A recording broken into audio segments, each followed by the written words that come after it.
Society I think exist करती थी, ECA, media cell और प्लेसमेंट सेल जो एमकॉम के लिए है।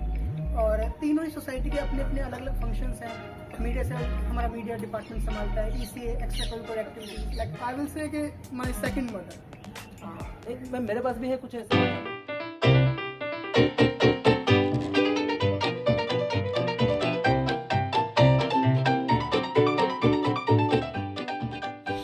Hello everyone, my self Amit Kumar. मैं लेके आया हूँ मीडिया सेल का एक नया सेगमेंट वोडकास्ट। आज हमारे साथ हमारे जाने माने भैया, जिन्होंने न केवल एमकॉम में डीओसी के नाम किया बल्कि साथ साथ अपने पीएचडी भी डीओसी के नाम ही किया। हम सबके चहीते, हम सबके प्यारे गौरव भैया।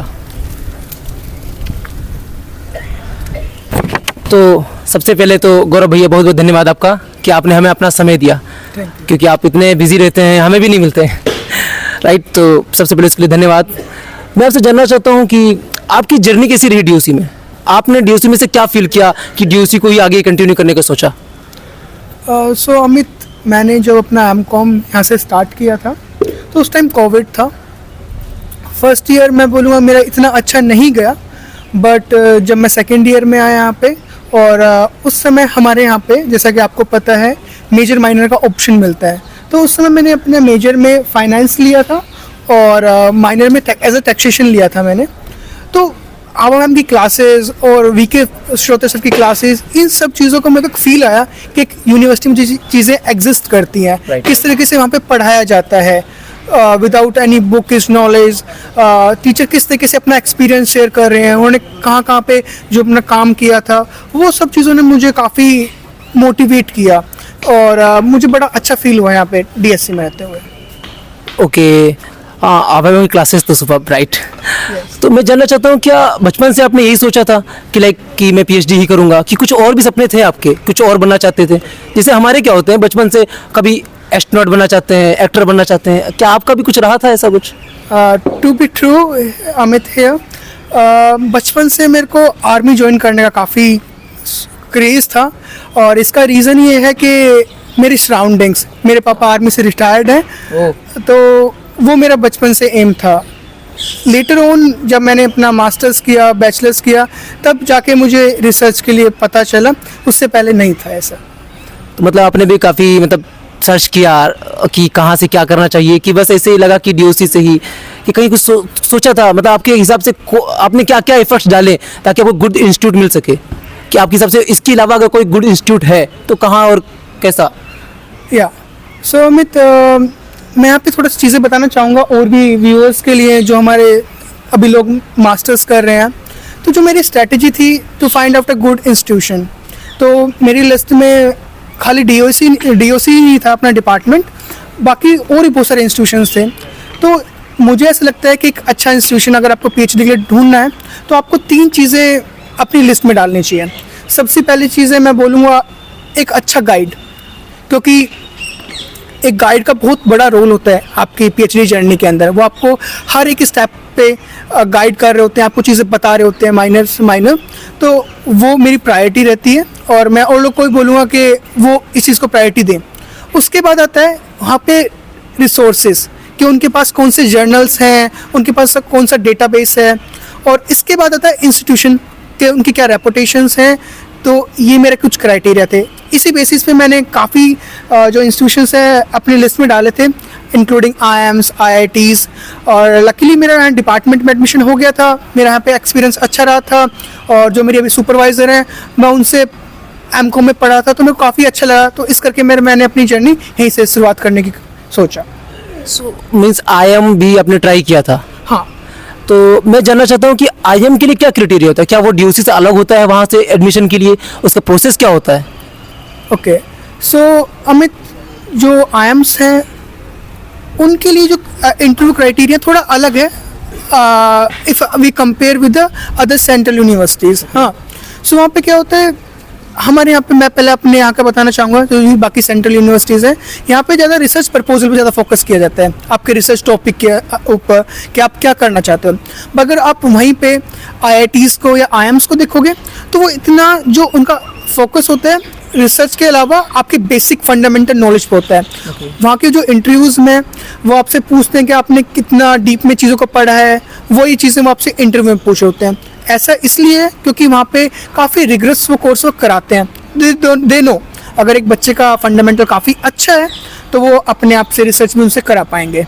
तो थोड़ा सा मैं ब्रीफ में बस यही बताना चाहूँगा अभी। ओके, हाँ वो तो लाइक होता है राइट, थोड़ा सा तो अंतर है आईएम और डीओसी में ऑफ कोर्स। तो मैं जानना चाहता हूँ कि आप में कभी ऐसा लगा कि आप में लाइक पेशेंस की कमी हो रही है, क्योंकि पीएचडी में इनरोल करना फिर उसको कंटिन्यू करना तो होता है ना, बीच में ऐसा होता है कि जेआरएफ निकलने में समय लग जाता है, ये तो आपको कभी सब फेस किया? ये जो फेस कर रहे हैं उनके लिए आपको क्या गाइडेंस होगा? हाँ, काफ़ी लोग लकीली मेरा JRF एमकॉम के दौरान ही हो गया था। Very nice. और एडमिशन भी जस्ट आफ्टर एमकॉम हो गया था। बट मैं यहाँ पे बताना चाहूँगा, अगर बाई चांस मेरा PhD विद इन 2 years ना हो पाता तो मे बी मुझे कुछ और स्टार्ट करना पड़ता, बिकॉज मेरी घर की कंडीशंस को देखते हुए मैं इतना अफोर्ड नहीं कर पाता। और दूसरा जो आपने पेशेंस के लिए बोला, उसके लिए मैं यहाँ पे ये बोलना चाहूँगा कि हाँ, ड्यूरिंग माई PhD जर्नी मैं पेशेंस काफ़ी सीख रहा हूँ कि कैसे पेशेंस हर एक पॉइंट पे रखना पड़ेगा मुझे, डिसिप्लिन कितना मेंटेन करना होगा, कंसिस्टेंसी, तो ये सब चीज़ें मैं सीख रहा हूँ। ये तो लाइक मैं अपने व्यूअर्स को बताना चाहता हूँ, ये हमारे इंस्टीट्यूट के MS धोनी है, काफ़ी कूल, मतलब इनसे कुछ भी पूछो बड़े ही शांत दिखेंगे हमेशा। सो गौरव भैया, अगर आपको मौका मिले कि आपको एडमिनिस्ट्रेशन चलाना है, मान लीजिए एजुकेशन मिनिस्ट्री में आप एक अच्छी पोस्ट पे हो, तो ऐसे कौन से चेंजेस आप सजेस्ट करोगे जो आप लाना चाहोगे इंडियन एजुकेशन सिस्टम में? रवि इसके लिए मुझे अभी प्राइमरी एजुकेशन पे मैंने काफ़ी चीज़ें कुछ टाइम पहले मैं सोच रहा था, तो मैंने क्या देखा, जो हम लोग हैं जिस लेवल पे हैं, हमारे अंदर यूनिटी, एक रिस्पेक्ट फॉर अदर्स मुझे कहीं ना कहीं वो लैक करती हुई लगी। तो मैं बोलूँगा कि जो फ्रॉम द वेरी बिगनिंग जो वो बच्चे प्राइमरी एजुकेशन में पढ़ रहे होते हैं, बजाय उनके ऊपर ABCD और प्लस माइनस का बर्डन डालने के बजाय ये चीज़ें काफ़ी अच्छे से बताई जाए ना उन्हें फाउंडेशन पे, तो मुझे लगता है काफ़ी अच्छे से चीज़ें ग्रो होके आएंगी। तो हमें उन चीज़ों पे ध्यान करने की ज़रूरत है, मुझे लगता है हमारे एजुकेशन सिस्टम में। अगर वो चीज़ें हम अच्छे से कर पाते हैं तो काफ़ी हमारा जो सिस्टम है, चीज़ें हमारे यहाँ पे फलेंगी फूलेंगी। और अगर हायर एजुकेशन की बात की जाए, जैसे बोलते हैं इंफ्रास्ट्रक्चर नहीं हमारे यहाँ, तो उसके डेवलपमेंट के लिए आप क्या बोलेंगे? हमारी कंट्री काफ़ी बड़ी है। देखो, हम काफ़ी बार ये चीज़ें बोल रहे होते हैं कि हमारे यहाँ पे चीज़ें लैक कर रही हैं, वो लैक कर रही हैं, but if we compare with other countries, even USA और UK का जो सिस्टम है, हम काफ़ी अच्छा कर रहे हैं। बट यहाँ पे मैं एक चीज़ और दूसरी चीज़ रिकमेंड करूँगा, जो हमारे हायर एजुकेशन सिस्टम में कहीं ना कहीं मुझे काफ़ी लैक करते हुए मिली हैं, बट कुछ जो अच्छे इंस्टीट्यूशन हैं वो इनको इम्प्लीमेंट कर रहे हैं। वो चीज़ें में मुझे लगता है कि आपने भी फील किया होगा।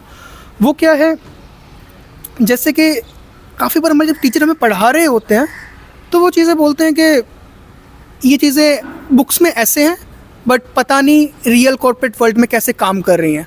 तो उस चीज़ों के लिए मेरे पास मुझे लगता है एक सोल्यूशन, एक सजेशन है मेरा गवर्नमेंट के लिए, और असली में वो अगर अच्छे से इसको इम्प्लीमेंट करते हैं, मुझे लगता है काफ़ी फलेगा फूलेगा।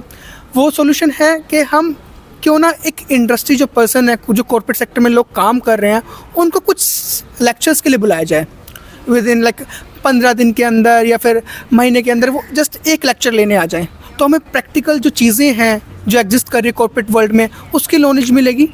साथ ही साथ काफ़ी यूनिवर्सिटीज़ आप देखोगे, मैं अभी ड्यू के बारे में बातें नहीं कर रहा हूँ, ड्यू इस चीज़ में हमारा काफ़ी अच्छा है। आई एम सेइंग फॉर जो हमारी स्टेट यूनिवर्सिटीज़ हैं, वहाँ पे लोगों को प्लेसमेंट नहीं मिल पाती हैं, तो जो लोग वहाँ से आएंगे हमें पढ़ाने के लिए कॉर्पोरेट सेक्टर से, तो कहीं ना कहीं उनका एक नेटवर्क बनेगा बच्चों के साथ। वो बच्चों को देखेंगे कि अच्छा कौन सा बच्चा किस तरीके से है, और क्या पता बच्चों की परफॉर्मेंस काफ़ी अच्छी हो तो वो अपनी कंपनी को खुद से रिकमेंड करें आने के लिए, बच्चों को भी नेटवर्किंग बनेगी। तो ये चीज़ मैं सजेस्ट करना चाहूँगा हमारे एजुकेशन सिस्टम के लिए। एक मीम है, choosing PhD is a mistake but choosing a wrong guide और PhD supervisor is a blunder. So इसके बारे में आप क्या बोलेंगे?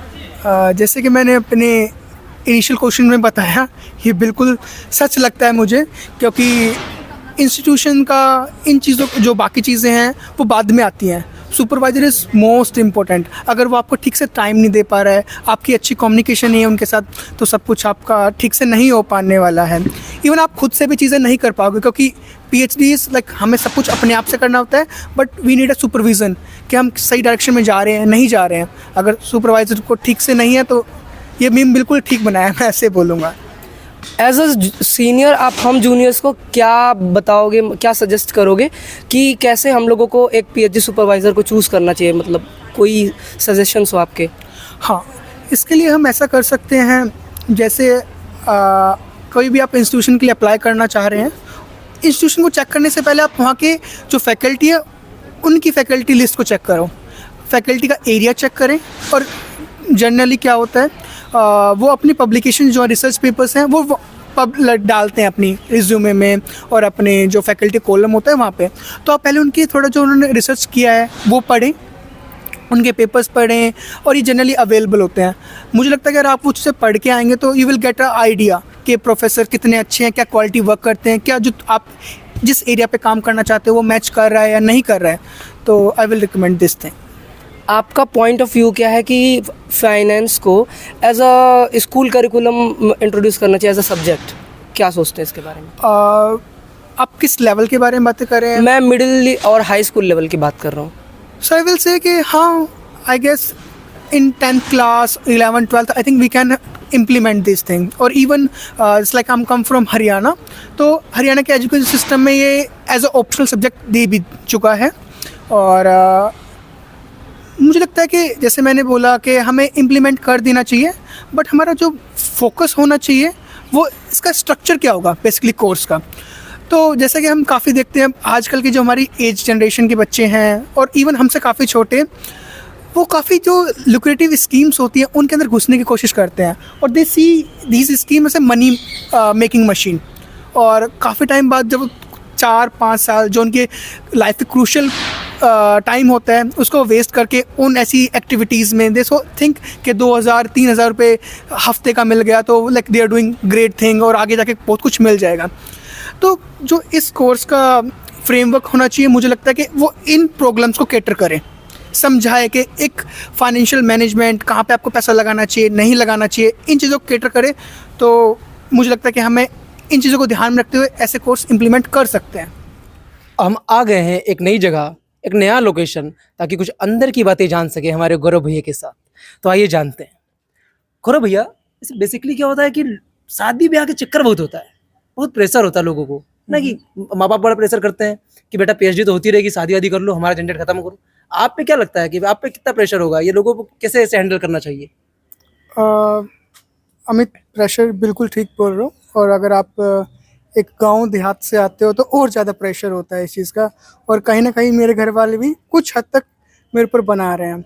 बट मैं काफ़ी टालने की कोशिश कर रहा हूँ कि जस्ट मेरी पीएचडी अभी 2 सालों में हो जाएगी, 3 सालों में हो जाएगी, फिर इसके बाद करते हैं इस चीज़ों को। तो इस तरीके से अभी मैं टालने की कोशिश कर रहा हूँ, और कुछ अपने जो रिलेटिव्स हैं उनको बनाने की कोशिश करता हूँ कि वो मेरे घर वालों को इन्फ्लुएंस करें कि नहीं, अभी थोड़ा रुक सकते हैं। तो मेरा कहीं ना कहीं माँ बाप को बेवकूफ़ बनाया जा रहा है। आपका क्या, आपका मन है कि नहीं शादी का भी? मुझे लगता है कि अभी मुझे थोड़ा रुकना चाहिए। अभी झलक रही है लेकिन कहीं ना कहीं आपसे। चलिए आगे देखते हैं फिर। भैया, एक बहुत बड़ी डिलेमा चल रहा है हमारे मन में ना। अब हमें गुस्सेल दिखती बहुत है, और गुस्सेल है भी मेरे ख्याल से। आप उनके काफी करीब हैं, मतलब उनके स्कॉलर्स हैं, तो आपको पता होगा। क्या लगता है कि है वो गुस्सा?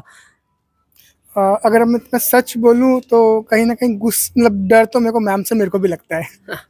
वैसे मैम ने आज तक मुझे कभी डांटा नहीं है, टच वुड, बट स्टिल उनकी जो चीज़ें वो बोलती है मैं काफ़ी ध्यान से सुनता हूँ, और लगता है कि कभी किसी पॉइंट पे आके मुझे डांट ना दे। और जो मुझे असली डर लगता है ना मैम की चीज़ों से, वो मुझे ये लगता है कि वो मेरे से बात करना बंद ना कर दें। तो असली डर मेरे को वो लगता है मैम का। वैसे मैं सच बोलूँ तो मैम बिल्कुल भी ऐसे कभी मेरे को आज तक डांटा नहीं है। कुछ चीज़ों में मैं ऐसी सिचुएशंस में आया हूँ, इवन रिलेटेड विद द घर, जो मेरे घर पे कुछ चीज़ें ऐसी हुई हैं जो अनफेवरेबल थी, उन्हें मुझे बैठ के बड़े प्यार से समझाया है। और काफ़ी बार मुझे बोला है कि बेटा अभी आपका बिल्कुल मन नहीं हो पा रहा है, बुक को छोड़ दो गौरव आज के लिए, आप कहीं बाहर घूमने जाओ, ये करो, घूम के आओ, मूवी देख के आओ। मुझे इवन ऐसी चीज़ें बोलती हैं, और जब मैं सुनता हूँ मैं वाओ, ऐसे भी टीचर्स होते हैं, ऐसे भी प्रोफेसर होते हैं। तो समटाइम आई फील कि मोर क्लोज, लाइक मैं अपनी फैमिली से ज़्यादा क्लोज पाता हूँ कभी कभी उन्हें। मतलब आपको एक टीचर के साथ साथ एक पेरेंट्स भी मिल गए। Touch wood, like I will say कि माई सेकेंड मदर। नहीं, मैं मेरे पास भी है कुछ ऐसा कि हम लोग हमारे टीचर हैं, तो वो हमें ना अक्सर ब्रेकफास्ट भी कराती हैं कभी कभी। और बेसिकली आप अगर बेहतरीन स्टूडेंट हैं, आप टॉपर हैं अपने क्लास के, तो आपको बाहर भी लेके जाएंगी। अभी रिसेंटली लेके गई थी, हम चूक गए थोड़ा सा, लेकिन ट्राई करेंगे। तो मेरा आपका अगला क्वेश्चन है, देखिए आप सबको पता है यहाँ पे कि टीजी के फाउंडर रह चुके हैं, राइट? तो आपको ऐसा क्या लगा कि टीजी फाउंड करना चाहिए, या क्या क्या प्रोसेस था टीजी फाउंड करने में, और क्यों किया? क्या आप मीडिया सेल को उसके अलग मांगते हैं? क्योंकि मुझे ऐसा लगता है कि समहाउ कहीं ना कहीं उनके फंक्शन से रिलेटेड हैं। आपको क्या लगता है क्यों टीजी फाउंड करने की जरूरत पड़ी आपको? अमित, हमारे यहाँ पे जिस टाइम मैं आया था तो 3 सोसाइटी आई थिंक एग्जिस्ट करती थी, ECA, मीडिया सेल और प्लेसमेंट सेल, जो MCOM के लिए है। और तीनों ही सोसाइटी के अपने अपने अलग अलग फंक्शंस हैं। मीडिया सेल हमारा मीडिया डिपार्टमेंट संभालता है, ECA एक्स्ट्रा करिकुलर एक्टिविटीज़, और प्लेसमेंट सेल प्लेसमेंट। पर कहीं ना कहीं मुझे लैक लग रहा था कि हमारे पे कोई एकेडमिक सोसाइटी नहीं है। जैसा कि आप देखते हो कि हम टूडेज ग्रुप के अंदर हम ग्रुप डिस्कशंस, न्यूज़पेपर के रिगार्डिंग जो न्यूज़ आर्टिकल्स होते हैं उनके ऊपर बातें, और कॉमर्स पे जो चीज़ें होती हैं हमारी कुछ लाइक हमने फाइनेंशियल स्लैंग स्टार्ट किया था उस टाइम पे। तो ये चीज़ें थी मेरी। और बीइंग अ फाउंडर, एक क्या क्वालिटीज़ होनी चाहिए एक फाउंडर के अंदर, नॉट एक फाउंडर के अंदर, बट क्या मोटिवेशन होता है सोसाइटीज़ में रहने का। तो यहाँ पे सभी को मैं ये बोलना चाहूँगा कि जब भी आप कहीं सोसाइटी में काम कर रहे हो ना, तो ये मत सोचो कि कौन कितना काम कर रहे हैं और आप किसी के लिए कुछ कर रहे हैं। आप, मुझे लगता है कि एक्चुअली ना अपने लिए कर रहे हैं, अपनी पर्सनल ग्रोथ के लिए कर रहे हैं। जब मैं भी काम करता था तो काफ़ी बार ऐसा होता था कि कुछ लोग काम नहीं कर रहे हैं, राइट। हाँ, और बट मुझे पता था कि जो कुछ काम, जितनी मेरी कैपेसिटी है मैं अपने लिए काम करूँगा। जैसे कोई 4 घंटे करूँ, 2 घंटे करूँ, और क्या मुझे इंटरेस्ट आ रहा है, आपको तभी करना चाहिए था। तो मेरे को इंटरेस्ट आ रहा था, और लोग काम कर रहे हो ना कर रहे हो, बट मैं कर रहा था। और इवन मैंने ऐसे भी पॉइंट देखे हैं कि लोग और मेरे से मोटिवेट हुए हैं कि यार गौरव, तुम अकेले लगे रहते हो, तो क्या मतलब वो खुद भी आते थे हेल्प करने के लिए। राइट। तो इस तरीके से सोसाइटी कहीं ना कहीं फली फूली और आज काफ़ी अच्छे से एग्जिस्ट करती है, काफ़ी चीज़ें करते हैं। तो मैं आप लोगों को भी यही रिकमेंड करूँगा कि आप भी कुछ इस तरीके से करें, कंपेयर ना करें अपने आप को किसी दूसरे से, और अपने लिए काम करें, आपकी ग्रोथ होगी। मैं बड़ी श्योरिटी के साथ कह सकता हूँ, मैंने Right. काफ़ी कुछ सीखा है। मुझे भी लगता है लाइक काम करना चाहिए हर एक मेंबर को। बाकी तो समझदार end करते हैं क्योंकि सेशन कुछ ज़्यादा बड़ा हो जाएगा। तो मैं एंड करने से पहले भैया से एक रैपिड फायर खेलना चाहता हूँ। आप तैयार हैं इसके लिए? हाँ जी, पूछिए। खुद को डीएसएन बुलाना पसंद करेंगे कि ड्यूसियन? Will be to DSCN। Full form of RK Singh sir and VK Singh sir. Okay, so RK Singh sir की जो पूरा नाम है रितेश कुमार सिंह, और VK सर का पूरा नाम है विजय कुमार श्रोतिया। ये तो मुझे भी नहीं पता था। और सुदामा या जेपी? सुदामा। जेपी यहीं पे है, ध्यान रखिएगा। ये सीक्रेट है, उनको बताना नहीं है आपको, ठीक है? लव मैरिज या arrange marriage? Love marriage. So इसी रैपिड फायर के साथ आज का सेशन यहीं पे ख़त्म करते हैं। सबसे लास्ट में फिर से बोलना चाहूँगा भैया को बहुत बहुत धन्यवाद आपका, क्योंकि as a PhD student time निकालना बहुत मुश्किल होता है। आपने हमारे लिए टाइम निकाला, उसके लिए तहे दिल से बहुत बहुत धन्यवाद। थैंक यू अमित, मुझे अपने इस वीडियो कास्ट के लिए बुलाने के लिए धन्यवाद। ओके, सो ये था आज का हमारा पहला एपिसोड वोडकास्ट का, जिसमें हम एजुकेशन के साथ साथ इंटरटेनमेंट भी देंगे। टोटल बोले तो एडुटेनमेंट।